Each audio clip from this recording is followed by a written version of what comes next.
Americans, a lot of Western people, a lot of people in developed countries. I think we have this built-in bias that order is better, that more order is inherently superior, which is just not true. You have to unlearn and let go of certain mindsets that probably you've had since childhood that you were taught and take on new ones. And if you don't give people that training, that education, no system that you try to mandate is ever gonna work.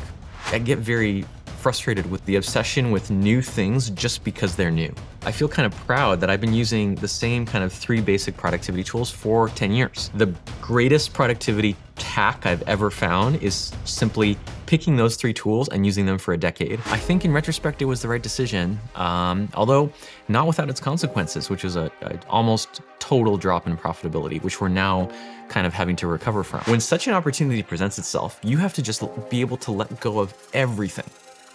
Just let go. You're about to listen to an interview between myself and Tiago Forte.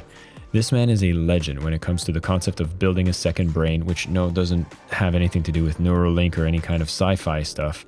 It's just about understanding how you can become more productive, you can access the right information at the right time to help you do more and have a bigger impact. And he's just about to release his new book, The Para Method, which we're speaking about a lot in this interview. If you're listening to this on the day of release, the book is coming out in a week. And of course, for anybody who's writing a book, having a chance to have people pre-order your material makes a huge impact. And so I want to encourage you all listeners to take a moment and pre-order a copy of The Para Method. If this interview is speaking to your heart, you can see how it can become a powerful resource within your own para methodology. Because I promise, when you start organizing yourself and realizing that it's not just about ultimate order, but you have to bring a bit of creativity and chaos into your habits, it makes you have a wonderful way of being productive. And I think Tiago is one of the best teachers on the planet when it comes to finding that beautiful balance of getting things done. And so please enjoy the interview. Be sure to like, subscribe, and tune in for some more amazing Selling with Love interviews. Let's dive in. Before I dig into it, I know there's 2 projects that you're working on. You have the book that's coming out or has just come out. You also have a newborn in your life, and that's been keeping you a busy bee. And so I was going to ask, with all these projects happening around you, you still have a good mastery of your time, don't you? I try. Those are definitely 2 of the most formidable, complex projects I've ever undertaken. Yeah, it's been a whirlwind of a year, but I'm happy. I'm good. Well, let's dive right into it, because a lot of times when we think about methodologies, techniques that allow you to be more organized, there often comes this kind of debt to pay at the beginning. It seems like it's a lot of work to do. And so even if I look at something like the Para Method, I would assume that it requires a lot of work to kind of look at what's going on, fix it, and apply it. And so for most people who feel like they're too busy, or it seems like even more work to get a process in place like what you teach, how do you usually respond when it feels like it's too much work to even get organized? Yeah, what I would point to is I think there's a mindset shift. There's always a mindset shift to undergo, right? Which is actually the mindset shift that I think a lot of people need to go through, especially a lot of Americans, a lot of Western people, a lot of people in developed countries. I think we have this built-in bias that order is better, that more order is inherently superior, which is just not true. I'm reading a book right now called A Perfect Mess. The whole book is just examples and evidence and proof that in many, not just a few situations, most situations, too much order can be just as detrimental and just as bad as too little. And so instead of thinking, okay, more order is better, being organized is always preferable, always a good idea, you should always invest more time in being organized, I almost think of organization as it's like a special substance. It's like a magical elixir that I have this tiny little vial of it. And there are just these very few parts of my life, just a handful, where I can sort of open up the elixir and add a little bit of order to make it better.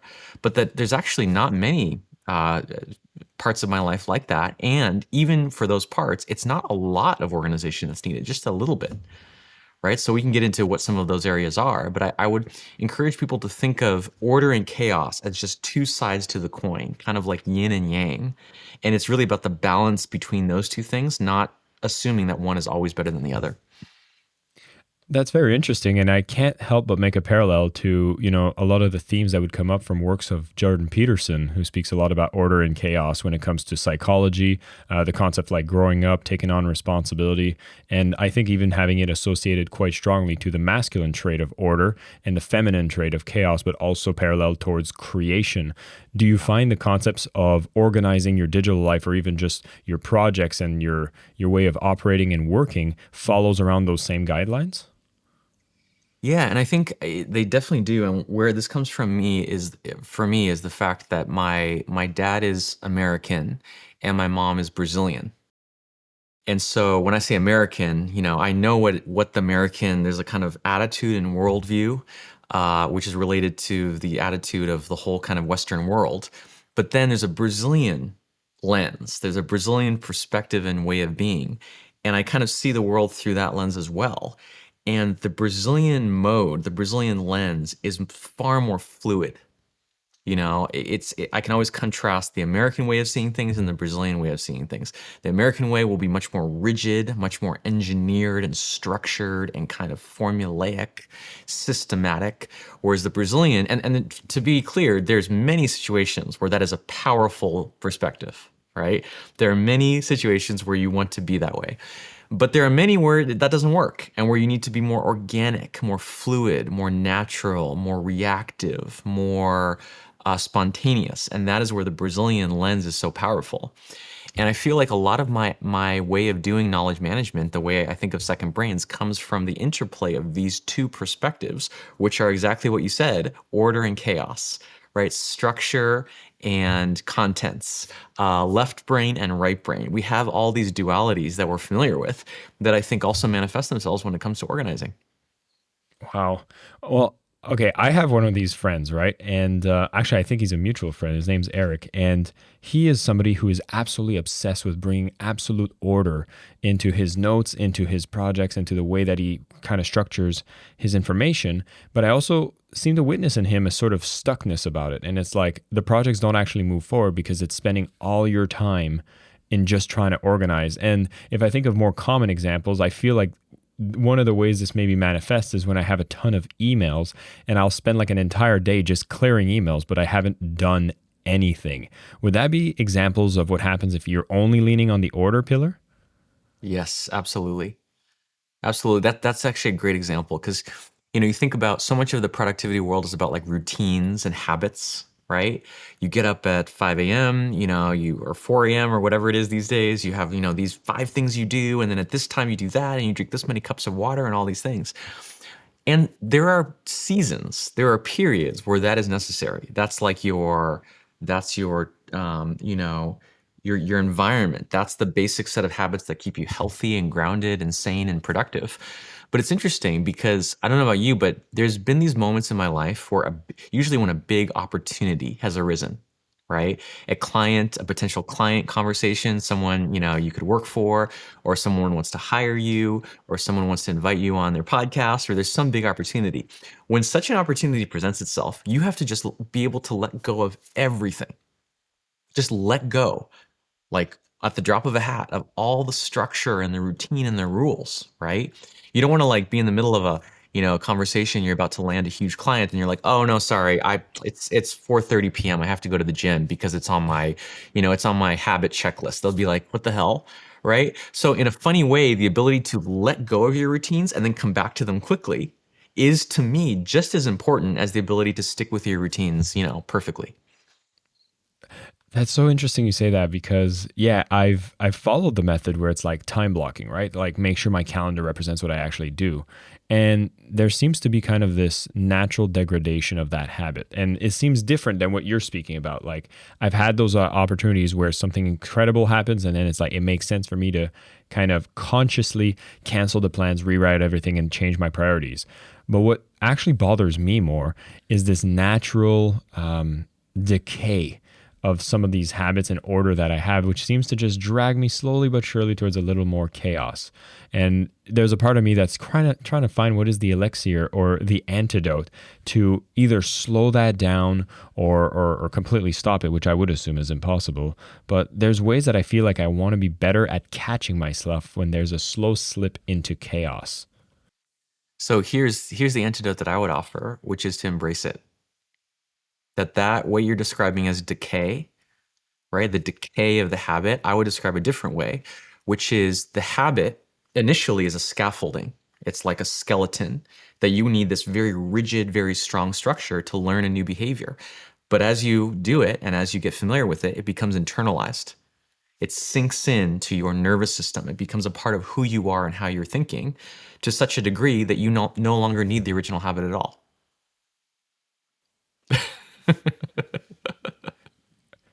I know why you talked about mindset change first now, because there's a part of me that's finding that very hard to accept. I'll be honest, Tiago, I'm hearing this and I'm just like, no, that means like I'm a bad person and I'm failing. And I feel like most systems around teaching me to be productive would agree to that.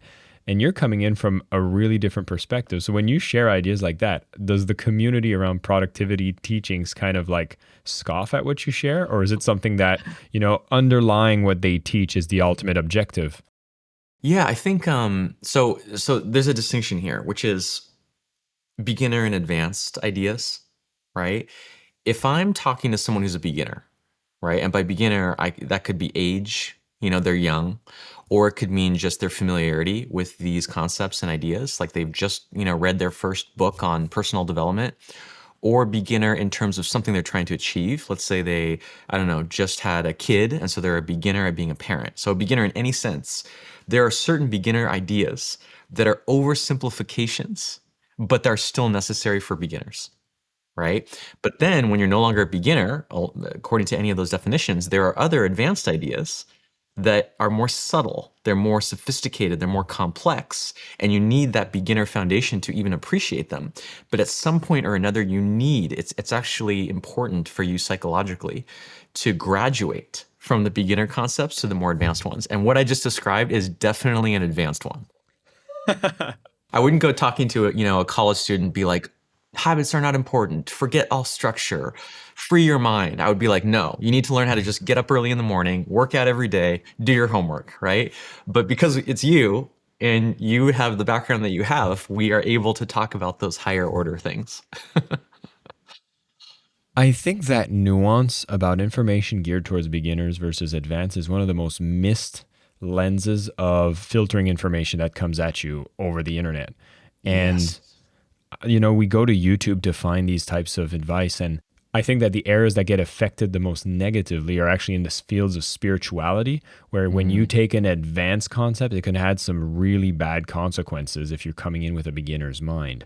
Luckily, we're not dealing with life and death as much here, and we're talking about productivity.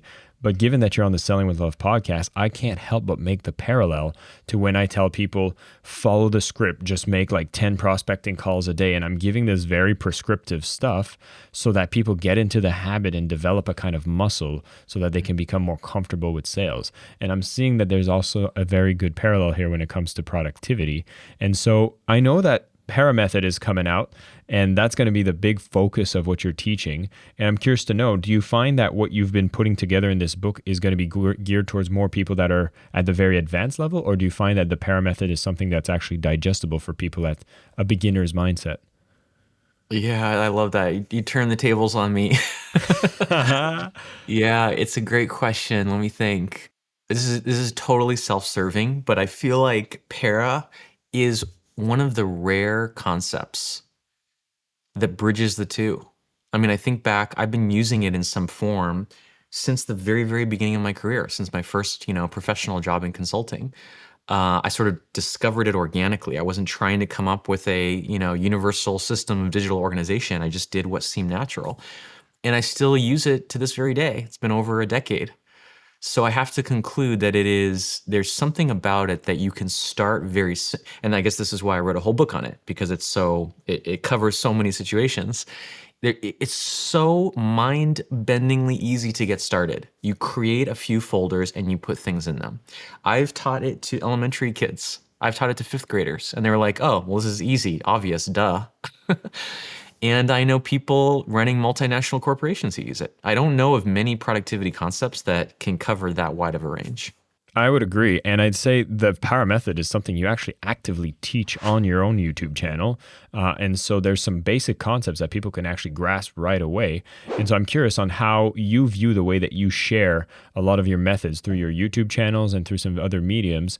How do you feel about kind of divulging your secrets so openly as opposed to, keeping things that are in the book? Do you find some sort of balance there on how you want to share? Oh yeah, I don't think about keeping anything secret. To me, that's not it's not even a useful distinction to think about like, oh, free content plus over here is the secret paywalled content. We give away everything. There's no particular idea or piece of advice or whatever that you cannot find for free from us, from our company in some form. The only thing that you pay for is just certain formats or certain presentations or certain experiences, right? So the experience of, I happen to have a copy here of holding this physical artifact in your hand. It's colorful, it's well designed. You can see here there's these nice, colorful, nicely laid out illustrations. You can put it on your shelf. You can sort of pick it up at different moments. That is a quite a distinct experience from going on our blog and reading some text. And I think it's one that is worth paying for and people are willing to pay for. Same thing with our courses. You can go on YouTube and find pretty much everything I have to say for free, but to go into our cohorts and have live coaching with me, with our facilitators, talk to other students, learn in that interactive environment is just very distinct. I just see them as like different ways of consuming or interacting with the same content. That's actually interesting, which takes us a bit on a tangent. We'll get back to everyone on the power method. We'll give you an idea of what those acronyms stand for. So you will get your answer, don't worry. But talking about how you've built your business around your productivity training, right? And this philosophy of like give everything for free. Again, this is a mindset shift because a lot of people would be afraid to do that. And so once you've actually shared everything for free, one of the call it beginner mindsets that might come up as a fear is like, oh my God, if I share all of this for free and make it open to the internet, are people just going to steal my methods and then it's going to affect me negatively? Have you experienced anybody doing that? And has it been negative towards you, or do you think it doesn't matter? What was your mindset about it? Yeah, gosh, I've gone through so many mindsets on this, and I actually wouldn't say, oh, it's a beginner thing to want to protect your IP, your content, and it's more advanced and more elevated to give it away for free. In fact, the thing that happened that made me shift that attitude, it was very strategic. It was basically before I had the first book, Building a Second Brain, out in the world, I aggressively protected it.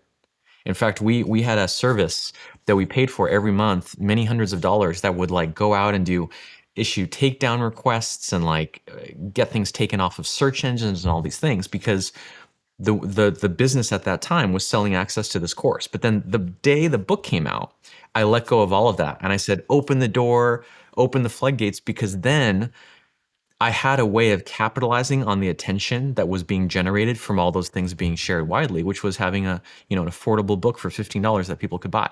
So I completely did a 180 on one particular moment in time on that, which was just because of the change in business from one model to the next that we were going through. In hindsight, knowing how opening everything up actually created a lot more opportunities, especially since you became aware of it, the fact that a book existed. If you could go back in time, do you feel like you would have been even better off if you would have had that mindset before the book? Or do you think that is the perfect time that someone should start being more open source? I think that is the time.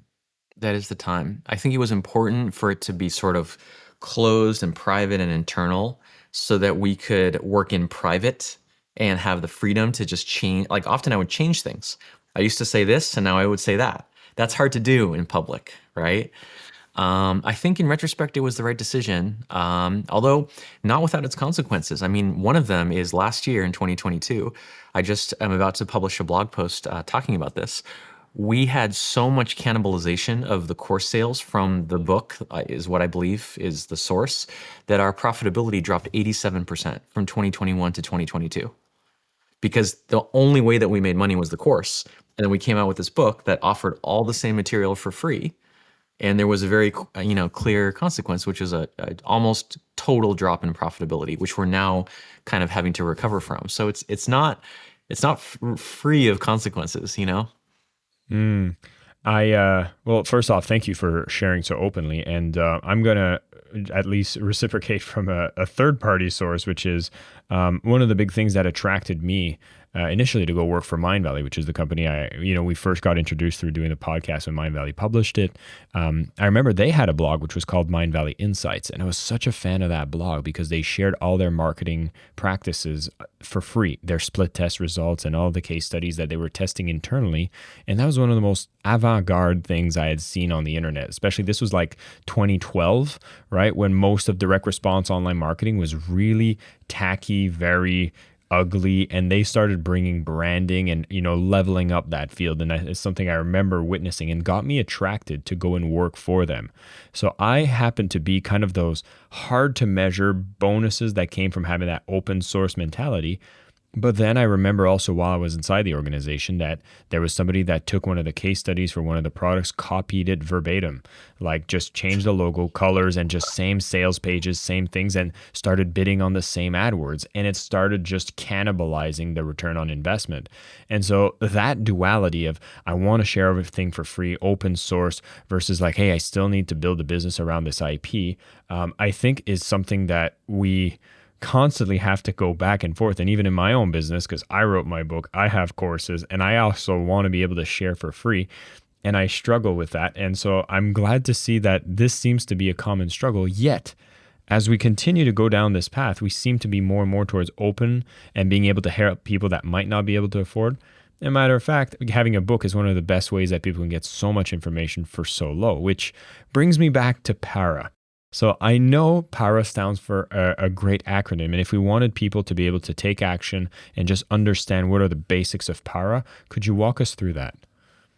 Sure. Yeah. So PARA is an acronym, four-letter acronym, PARA, and it is a very specific solution to a very specific problem, which is how do you get organized, right? Like that eternal, timeless problem.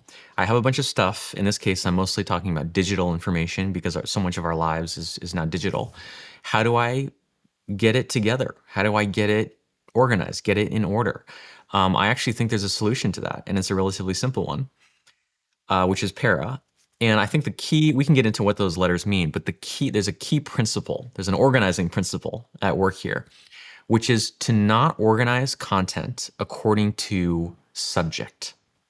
That is the main mistake that people make. They try to create almost like a Dewey Decimal System for their lives, like business ideas and book notes and I don't know, psychology, highlights and different things, like different categories, which just causes an endless proliferation of more and more and more categories until you've forgotten what categories even exist and then you just abandon the whole thing. What Pair does is change the basis on which you organize to what is actionable. Another way of thinking about this is in terms of time. There's certain information that you need access to now, which is just a small percentage of it. There's another set of information, which is a bit bigger, which you need access to in the medium term. And then there's another batch of information, which is most of it, which is just for the long term or someday or eventually or sometime in the future. And if you think of, different horizons, short-term horizon, medium-term horizon, long-term horizon, it's actually quite easy to tell on which horizon something belongs. The project for that collaboration you're doing this week that you're going to need to reference tomorrow or the next day is short-term. Whereas, the notes on, I don't know, the user manual for your dryer at home is probably long-term, right? It's like maybe someday I'll need to reference that, but there's nothing in the short term. And that is the main principle on which Para operates. I'm going to ask for some specific examples that relate to sale in a minute, but when it comes to putting together these projects, like, is there a certain number of projects that is a kind of an upper limit that we can manage? That we have to be like, okay, if we're having this many projects that are kind of happening in the short term in our lives, like we need to start, focusing, or else, we're just going to get paralyzed. Yeah, I call this the 10 to 15 rule. I find 10 to 15 projects is a kind of sweet spot. And the interesting thing about that is I find around half of people have way more than that and they need to dial it back. They need to say no to some things, cancel, defer some things, and sort of narrow their focus, their attention. But the other half of people, just as many people, actually need more projects. which is the opposite. Again, this is the beginner advice is, oh, pick one thing, your top priority, and just heads down, do that one thing until it's finished. But which is true. That is good advice for a beginner. But once you do that for a while, you start to notice that oftentimes the one thing you're supposed to be doing is blocked, right? It can't move forward. You're waiting on something to happen. You're waiting on someone to get back to you. You're waiting for some piece of feedback or whatever. And if you only have one thing and you have nothing else to turn to, you're completely stopped. You're completely blocked. Whereas if you have a few things going at once, you have a few, pots on the stove, anytime one is blocked, you can turn to the other. Make progress on that until that gets stopped, move to something else. You always have something that you can move forward on some front. And I find the balance between those two things is usually around 10 to 15. It's interesting you say that because, I'm a big fan of The One Thing, the book, I think it's Gary Keller, the author. So I read that book, love its premise. And I think, again, is fact, like you're always doing one thing at a time. And from what I understand, I don't think you're advocating here for context switching very rapidly, but you're speaking about the reality of work to be done, that we're going to face blockers on a regular basis. And I'll tell you, I'm managing an organization that's actually based in America, and I'm out in Southeast Asia. And so a lot of times my blocker is communications with people. And so if I'm starting my day, I have a ton of things to react to. Then I have a ton of projects I need to move forward, but they all hit these blockers. And there's this anxiety that I have to sit with, which is like, I get excited about a project and I want to focus on it. And then I get a point where I can't move on it. And then I'm just like, I feel like I'm losing my productivity by doing this switch to another project. So do you find that kind of context switch plays an enormous toll, as it seems to be portrayed around the enemy is multitasking? Or maybe are we again having to have a mindset shift? Yeah, I think there's a good distinction here. So context switching is very different when it happens on the level of tasks versus the level of projects. Task level context switching is usually not a good idea. That's where you're like responding to an email and mid task, you are interrupted, or you interrupt yourself and you go and look at your phone and you're typing a message. Mid message, you turn to something else and pay attention to some video. Mid task, you keep going from mid task to mid task. That's bad, right? With few exceptions, that is not a good idea.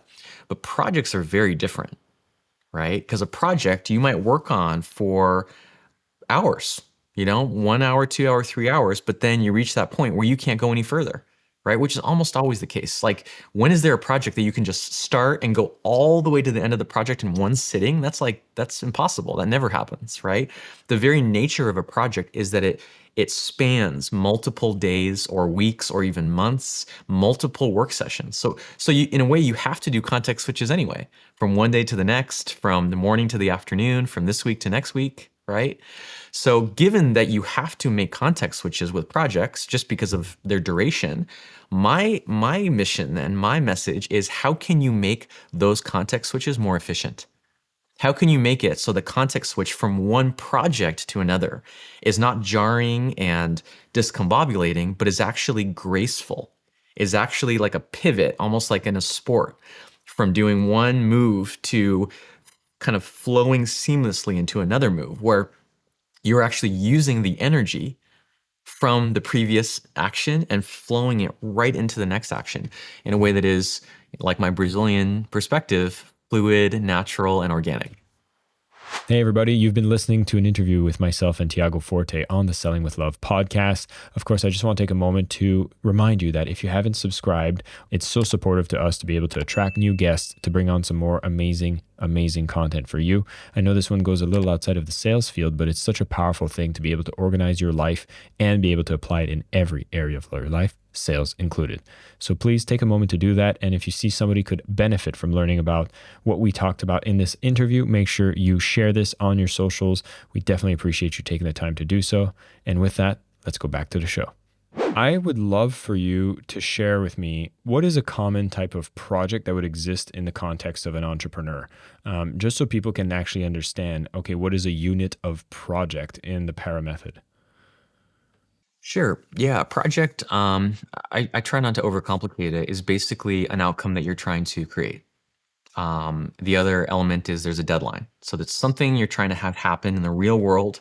I make that distinction because sometimes people want to identify outcomes that are just in their head, and then it's like, how do you know it really happened? Like we don't work merely to create psychological shifts in ourselves. We work to have some effect on the world outside of our heads, right? So some outcome that you're trying to create by when? By some time. And usually the shift that people need to make is making projects smaller. So someone will say, I know we've both written books. They'll say, oh, I have a project to write a book. Absolutely not. That is not a project. That is like 20 or 30 different projects. A project would be just find an agent. In fact, when I went to write my book, I didn't say, I'm going to write a book, because that would have been instantly terrifying and overwhelming. I just said, let me just see if I can hit the first milestone. Let me just, like an experiment, let me see if I can find an agent, convince them to sign and represent me. Because let's be honest, if I can't hit that first milestone, then nothing else is going to happen. Nothing else is possible. So let's just concentrate on that first project. And you know what? Finding an agent and signing with them took a couple months. That was like a formidable project just within itself. And once it was finished, then I thought to myself, okay, what is the next milestone? And I just did one little, 1 month project at a time, all the way for 3 or 4 years until my book was published. There was really almost no point that I thought, let me sit down and write a book, because that is just it's too many projects wrapped into one thing. Yeah. I'm very grateful for the way that I wrote my book, that this kind of guideline was handed to me towards I had a team that actually supported me with the completion of that, and they broke it down into these little tasks, because you and me both know drafting a book and editing a book are very different projects.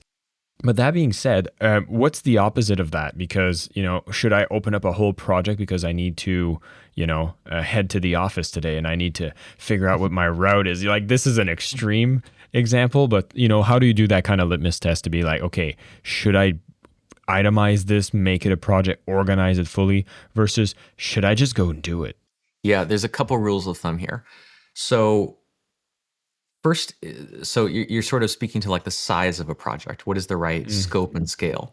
It depends on your skill level, right? It depends on your capabilities and your self-confidence.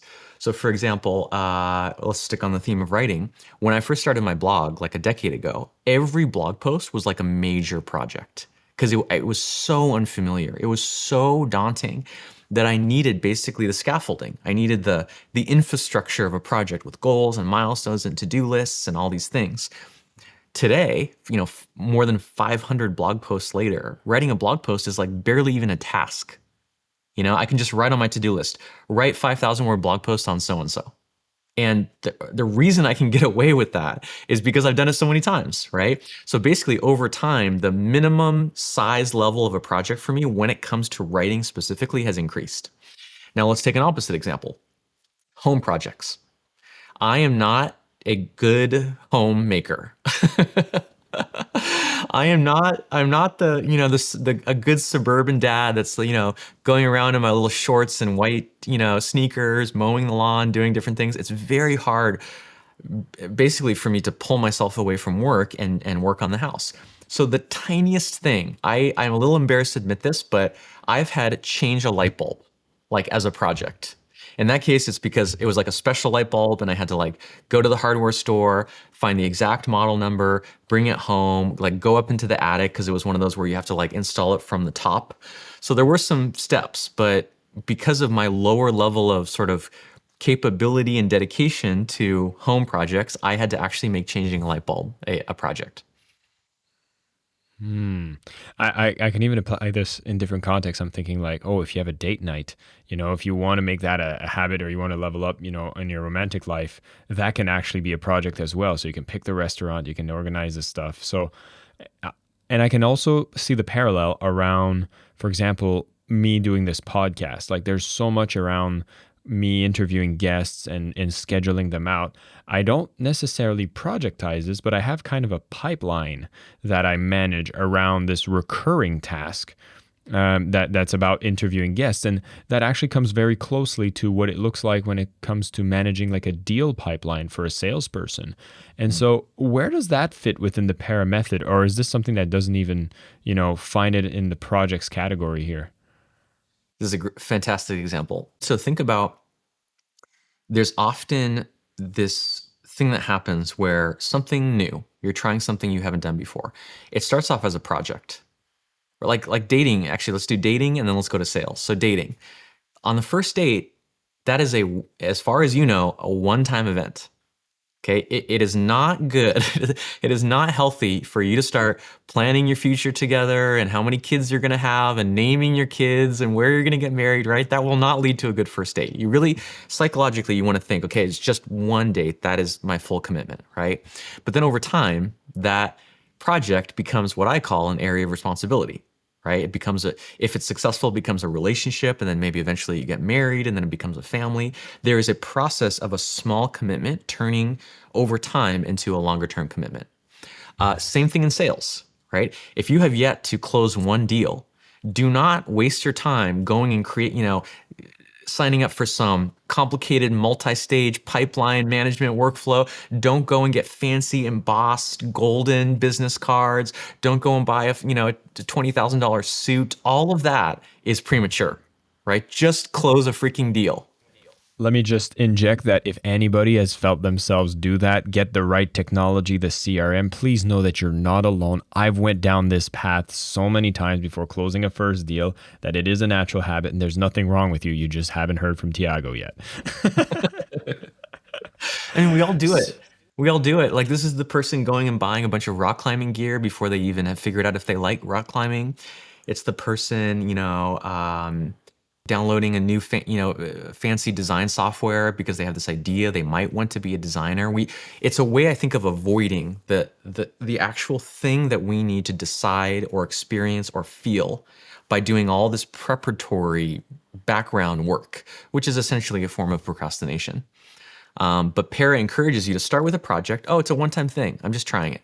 Then, and only then, if it works, if you like it, if it's successful, if it's something you want to continue for the longer term, you can just get, in this case, the folder, right? The actual folder, and just move it from the projects category directly to the areas category. I actually did this like with my wife. We were dating, and I'm a little embarrassed to admit it, but she was a project. And change your labels if your partner is going to look at your organizing system and she's a part of it. Yeah. You have to explain to them. It's not that I am trying to fix you. It's just that this is the correct terminology. And then I, at one point, just moved her over to areas. It's kind of funny. Even like my kids, when we first got pregnant, I couldn't even fathom what it meant to be a father. And so all I could bring myself to do was create a project that was just childbirth. It was just get through the one-time event of childbirth, which had a lot. We did a home birth, so we needed like a tub, we needed like this hose, we needed to like know the protocol, all these things, who to call. But then once they were born, I could be like, okay, well, now this is an ongoing responsibility, clearly. So let me just move, that folder, that information to the areas. And now I have an area, which is the name of my son. I was going to ask you, like, how many kids do you need to be planning for to have a project of giving birth to become an area of giving birth? And I was like, it reminds me of one of those like energy drink commercials that was like, you'll have 500 babies if they're an area, part of the Para method. Which, just to circle back around that, which is P, because it is an acronym. P was the project. And if I understand this correctly, one-off at the beginning, don't overcomplicate things. There's a deadline and there's an outcome, and then you complete that project. And once you see this becomes something that will be happening in a recurring format, or something that you need to kind of build a more sophisticated process around for repeatability and predictability of outcome, it moves to the second letter, which is an A, area. And yes. I'm wondering, does A, an area, kind of also parallel where it's about, oh, I've built a habit? Somewhat, yeah. Yes, in terms of the fact that it's repeatable, it's something that will happen, again and again. It's something that you're responsible for, something that you need certain reminders or certain triggers. So yeah, you could think of areas of responsibility as habits. Got it. And so if I'm a salesperson, if we're going back to that sales example, which I think you've already introduced really well, is if you're getting started, don't think about building the best, most optimized sales pipeline with all of the, all of your flows automated and all that. This is procrastination. Instead, is you got to just pick up the phone and try to close a deal. If there's one client, just focus on that client and really serve them, show up them, be human to human. You're working on a single project. But once you have a regular deal flow, then it becomes something that you might want to templatize into a pipeline. And maybe there's a project that you need to do, which is how to make sure that my sales process is now a sales system. And that becomes part of an area. And now, for example, I'm using a platform called Notion, which I know you're familiar with as well. And I have this like database with cards. And, if I'm doing sales, or in this case, it would be more like when I'm scheduling guests to come on my podcast, there's a little file for every one of my guests. I move them through this kind of board of like, okay, I've booked them. Okay, we've recorded, we're in production. Okay, it's ready to release. And this is what I would put in an area. And there's a ton of habits in my organization, whether it's my sales process. I do use HubSpot CRM.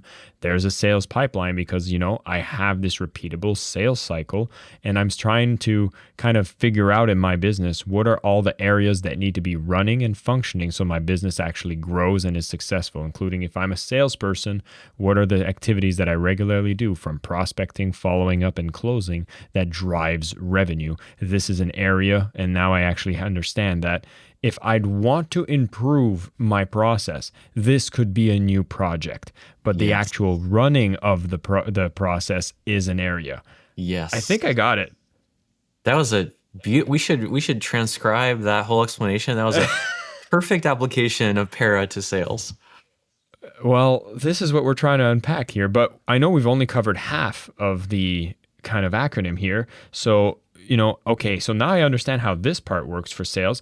I know the R in Para stands for resources. So, how does that look like? Yeah, you can think of resources as just everything else, almost like a miscellaneous. It is the word resource is such a broad word. I mean, anything can be a resource, right? And it's just a way of saying that there are certain kinds of information, certain resources that might be useful in any number of projects and any number of areas. So you don't want to stick them in a specific project or a specific area because then they'll just be siloed to that one thing. You want to keep them in this third category, generally useful resources, and then have links from possibly multiple projects and multiple areas to those resources. That kind of many to many relationship is very powerful because when it comes to information, it has this quality. It's not single use. If you know how to, what to say to close at that moment when the prospect is wavering to really get them to commit, that little nugget of knowledge is not use it once and that's it. You can use that again, and you must use it again and again and again and again. That is a multi-use, repeatable use asset. That piece of knowledge, and therefore you should incorporate it into many different, in this case, client conversations.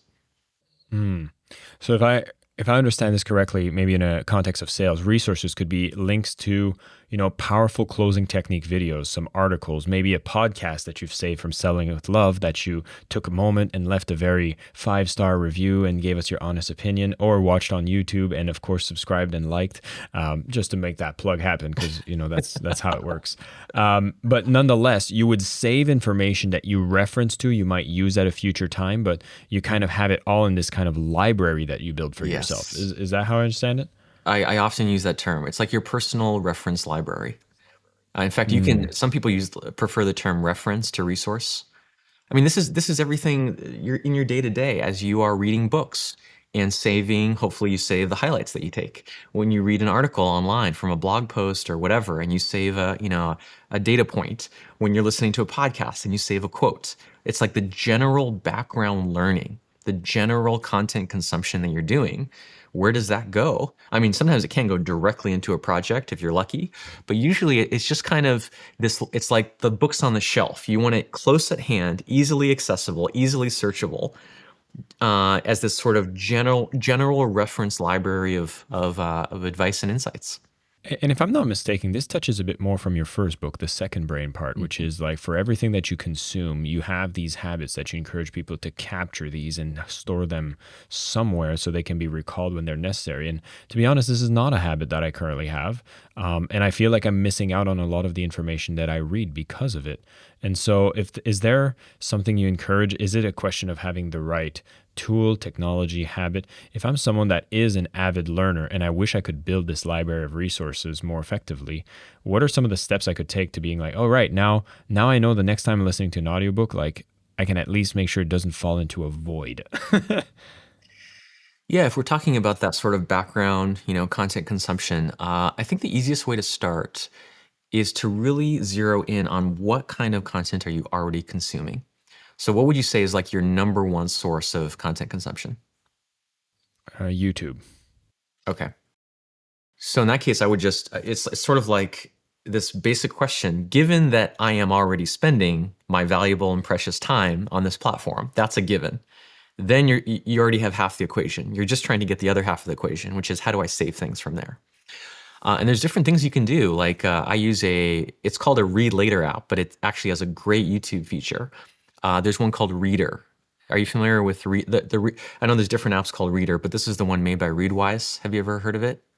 No, I haven't actually. I'll send you a link. It's just called Reader. You can do a search for it online, but basically you can save a link to a YouTube video. So if I'm on my computer or my phone, I just do, and I'm looking at a YouTube video, but I don't have time to watch it right then. I just do share, send it to Reader, and when I have time, I come back to it. Reader will play the YouTube video at the top of the screen.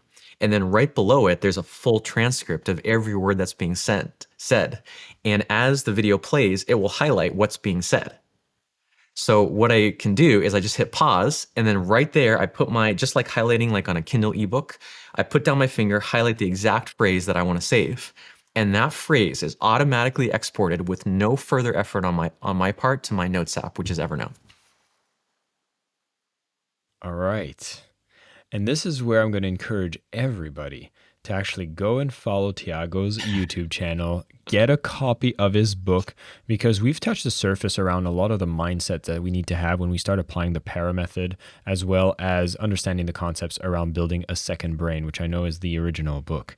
And there's so much more to unpack because once you've actually embraced this kind of mindset, now you start layering in the tools. And there are a lot of tools out there. And I'd be curious to know, have you made any significant changes to any types of technology or tools that you've been using, say, from 10 years ago, or maybe even, 5 or a little less long than 10 years that you find more recently you've been excited about starting to use to become more organized and productive?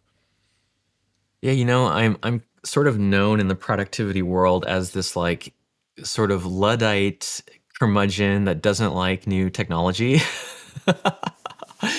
And that's mostly just to provide some counterweight to most of the conversation, which is just like the new app, the new trick, the new hack, the new thing.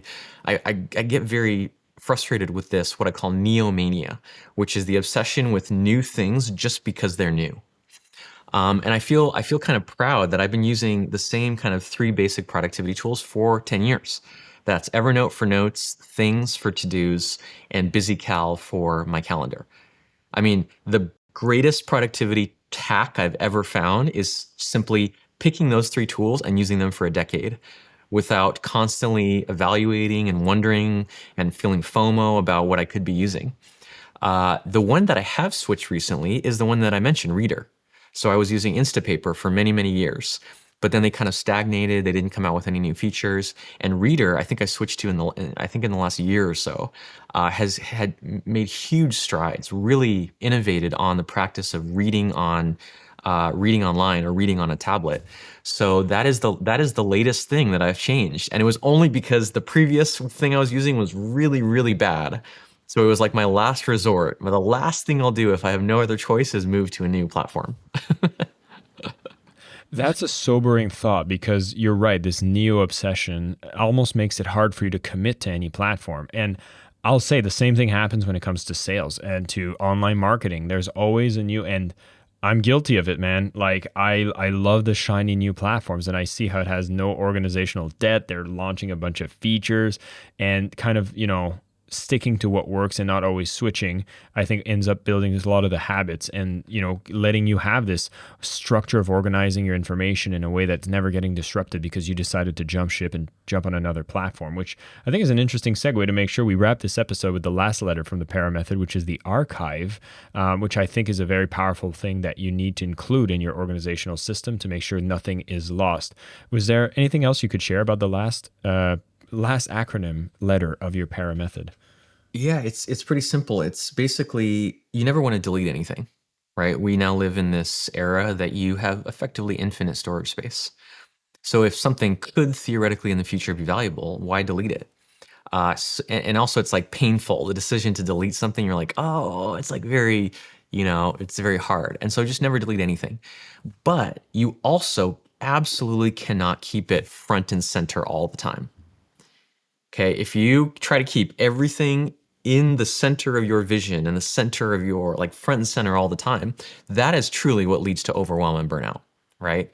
And so what the archives are is an in-between. It's a place, think of it like cold storage. I think of it as like a big walk-in freezer or like a basement. It's a place that I can stick things that are projects that are finished, areas of responsibility that are no longer active, resources that are no longer relevant, anything that is no longer relevant or active, I can stick there where it's accessible in the future, basically forever. It's easily searchable, but in the meantime, is not taking up any space, any time, or any attention. That is the purpose of the archives.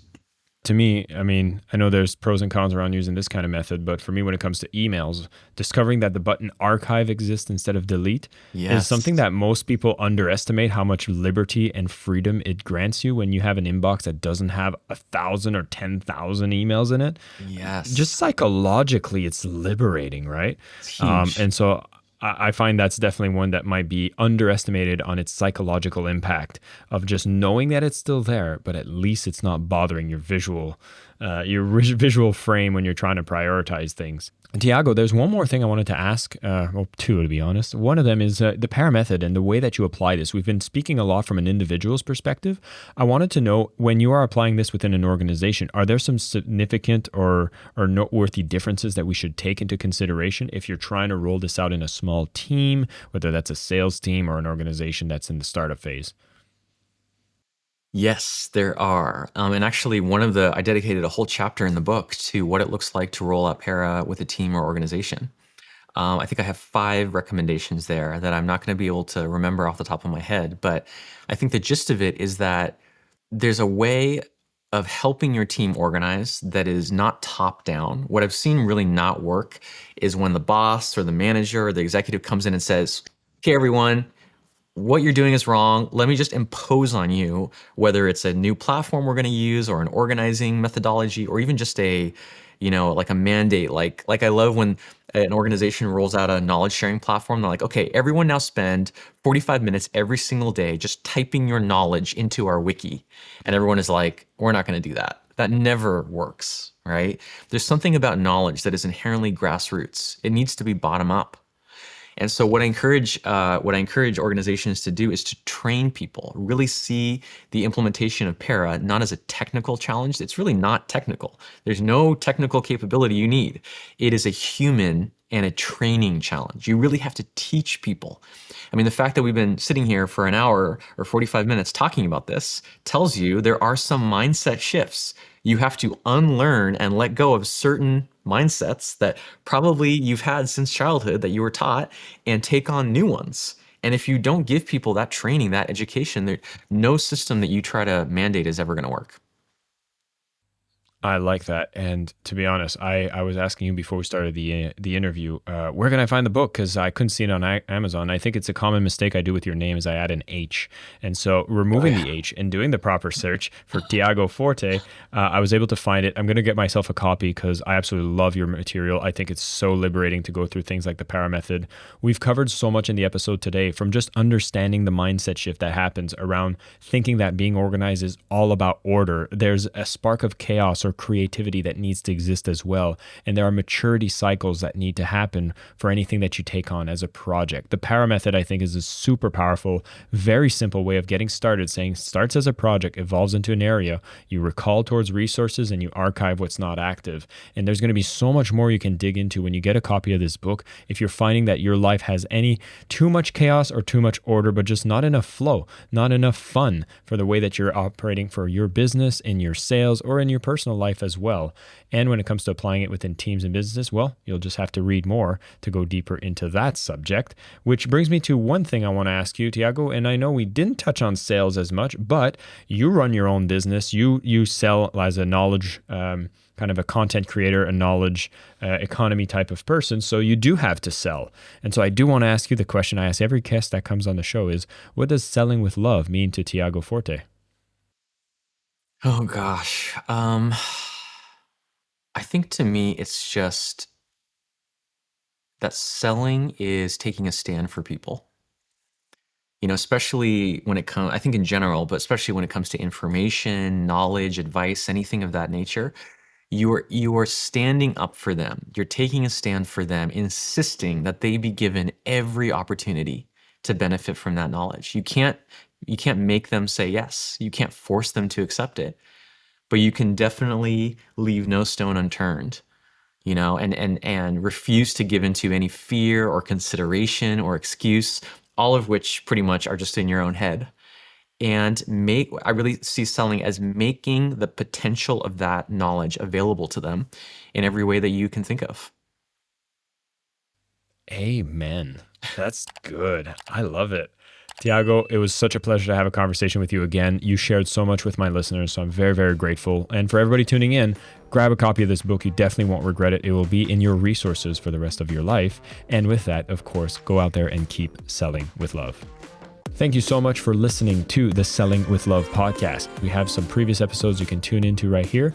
And if you prefer the short form content where you get to the point in under 10 minutes, we do have a ton of clips from our best episodes that are being shared on this channel as well. So pick which one supports you the most. And of course, thank you for liking, subscribing, and of course, selling with love.